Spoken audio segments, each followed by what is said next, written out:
Hello নমস্কার। আজকে আমরা মাটির চুলাতে দেশি মুরগি রান্না করব। গতকালকে আমি এই গোয়ান্ডার থেকে 2টা দেশি মুরগি নিয়ে আসছি। আর মাটির চুলাতে রান্না করার কারণ হচ্ছে গিয়ে মাঝে মধ্যে আমরা মাটির চুলাতে রান্না করে খাই, কারণ মাটির চুলার রান্না অনেক বেশি টেস্টি হয়। তার উপরে হচ্ছে কি হাতের বাটা মশলা, তার তো কোনো টেস্টের কোনো জুড়িই নেই। আর এখন আমরা প্রথমে আগুন ধরিয়ে নিচ্ছি।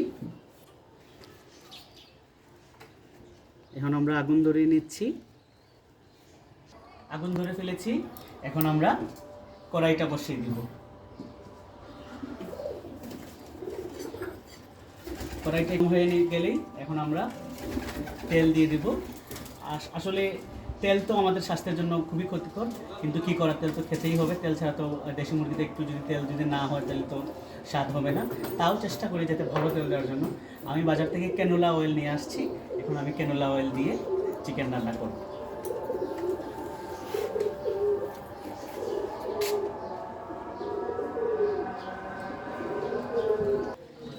এখন কড়াইতে তেল গরম হচ্ছে।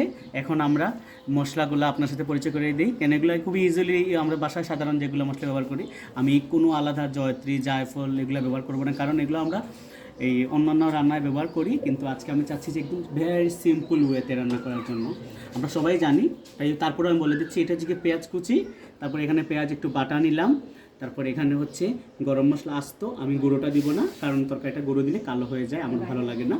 এখানে হচ্ছে কি পাটায় জিরা বাটা, এটা আদা বাটা, তেজপাতা, রসুন বাটা, আর সামান্য একটু ধনে গুঁড়া দিব, কারণ ধনে গুঁড়া না দিলে ফ্লেভারটা আসে না। আর এদিক দিয়ে এখানে হচ্ছে রাঁধুনি মরিচের গুঁড়ো, রাঁধুনি হলুদের গুঁড়ো, আর এখানে আমি দেশি আলুটা একদম ভেজে রেখেছি, কারণ যদি না ভাজা ভালো করে তাইলে খেতে টেস্ট হয় না। আর এখন তো নতুন আলু সিজনে নতুন আলুটা একদম পিচ্ছিল মানে, তাই যদি ভালো করে যদি একটু ভাজা হয় তাহলে এই পিচ্ছিল ভাবটা চলে যায়। এই যে এখন মাটির চুলাতে একটা সমস্যা, আমরা তো এগুলো ইউজ টু না, শখের বসে এগুলো করতে হয়। এখন দেখেন আগুন ধরাতে গিয়ে আগুন নিভে গেল। এখন এই যে গ্রামীণ পদ্ধতিতে চুঙ্গা, আমাদের সিলেটি ভাষায় বলে, চুঙ্গা দিয়ে এখন ফু দিব। এখন আমরা তেল গরম হয়ে গেছে। এখন আমরা আস্ত গোটা গরম মশলা দিয়ে দিব। গরম মশলা দেওয়ার পরে এখন আমি তেজপাতাও দিয়ে দিব।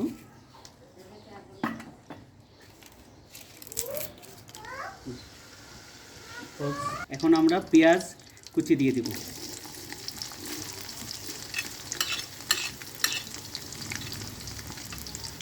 পেঁয়াজ কুচিটা এখন আমরা লাল লাল করে ভেজে নেব। পেঁয়াজটা এখন মোটামুটি ভাজা হয়ে গেছে। এখন আমরা পেঁয়াজ বাটা দিয়ে দিব।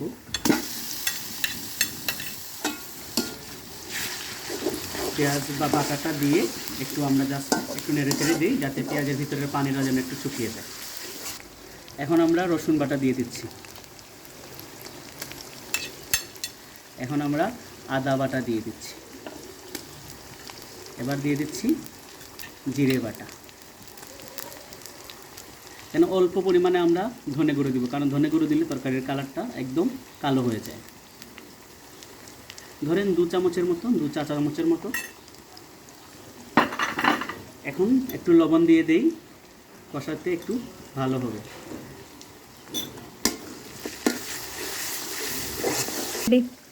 এখন আমরা হলুদ গুঁড়ো দিয়ে দেব, মরিচ গুঁড়ো দিয়ে দিচ্ছি। আমরা এখন কষিয়ে নিলাম মাংসটা ভালো করে। দেখুন কালারটা, দেখুন যা সুন্দর একটা কালার আসছে। এখন আমি একটু টমেটো কুচি দিয়ে দিচ্ছি। টমেটো কুচি সাধারণত আমরা দিই না, দিলে একটু টেস্ট একটু বেটার আসে, তার জন্য দেওয়া।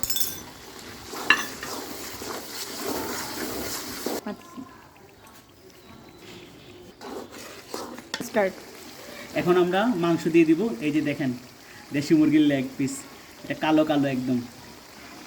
এখানে 2টা দেশি মুরগি আছে। এখন একটু নাড়া দিয়ে নেই, যাতে ভালো করে মশলাটা একটু ভিতরে যেতে পারে। আর কালারটা কিন্তু সেই আসছে। আর এখানে একটা জিনিস বলে রাখি আপনাদের, আমার মা সবসময় বলতেন যে মুরগিতে রসুন বাটাটা একটু বেশি হবে আর আদা বাটাটা একটু কম হবে, দিলে নাকি টেস্টটা অনেক বেশি ভালো হয়।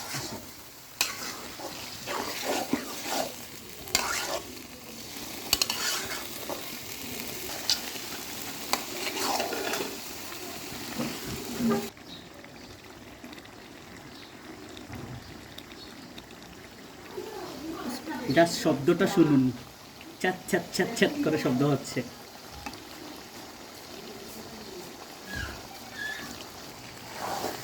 দেখুন পানিটা একদম শুকিয়ে গেছে, ভালো করে কষিয়ে নিলাম। এখন আমি আলু ছেড়ে দেব।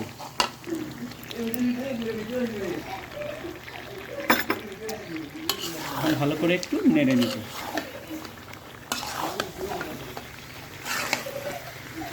একদম ধুমা, একদম চোখ দিয়ে জল আসছে আমার। আমরা তো ওই শখের বসে, শখের গুতোয়, তার জন্য রান্নাবান্না করি। এমনিতে আমি বাসায় গ্যাসের মধ্যে রান্না করি। ভালো মতো কষানো হয়ে গেছে, এখন আমি একটু জল দিয়ে দিচ্ছি।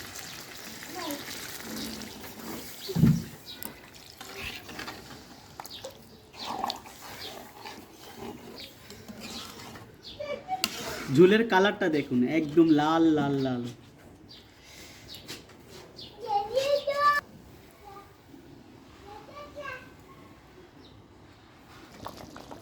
কি টক বগিয়ে এখন ফুটছে। কালারটা কিন্তু সেই আসছে, সেই। এখন আমি আস্ত দুটো রসুন দিয়ে দিব, কারণ আমার মাংসের সাথে আস্ত রসুন খেতে খুবই ভালো লাগে, আর স্মেলটা সেই আসে। একটু নেড়ে দেই, রসুনটা ভেতরে ঢুকিয়ে দিই, এগুলো যেন ভালো করে একটু সিদ্ধ হয়ে যায়।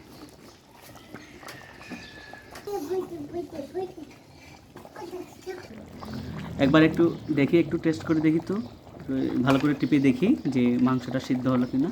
দেশি মুরগি তো, ওয়াও, দারুণ, খুব ভালোভাবে সুসিদ্ধ হয়েছে। আসলে লাকড়ির চুলা তো, লাকড়ির চুলার তাপই অন্যরকম। টেস্ট করে নিই সব কিছু ঠিক হইল কিনা। পারফেক্ট। এখন নামিয়ে নিব। নামাবার আগে একটা আমার মায়ের বানানো একটা সিক্রেট মশলা,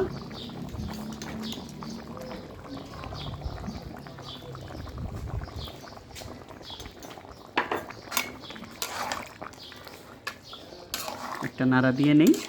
নাড়া দিয়ে জাস্ট 3 থেকে 4 মিনিট আমি একটু ঢেকে দিব, তারপর নামিয়ে ফেলব। রান্না এখন কমপ্লিট। এখন আমরা চুলার জাল লাকড়ি বের করে নিব। আস্তে আস্তে চুলার উপরেই থাকবে। এখান থেকেই আমি আমার মাকে এখন সার্ভ করব। মা খেয়ে বলবেন কেমন হয়েছে টেস্টটা। এই হচ্ছেন আমার মা। এখন আমি মাকে সার্ভ করব। মা খেয়ে বলবেন কেমন হয়েছে রান্নাটা। মা, প্লেটটা একটু হাতে নাও তো, এখানে নিয়ে আসো মা, আমি দেই। উফ, কালারটা কিন্তু সেই। মা, প্লেটটা একটু আগাও তো মা। মাকে একটা রান দিলাম, মা রানটা খেয়ে বলুক কেমন হলো। এখন একটা আলু দিয়ে, আমার মা অবশ্য আলু খেতে ভালোবাসে না, তারপরে একটা দিতেই হয়। মা নাও, এবার খেয়ে বলো তো কেমন হয়েছে। একটু সালাদ নাও, সালাদ নিয়ে লেবু টিপে।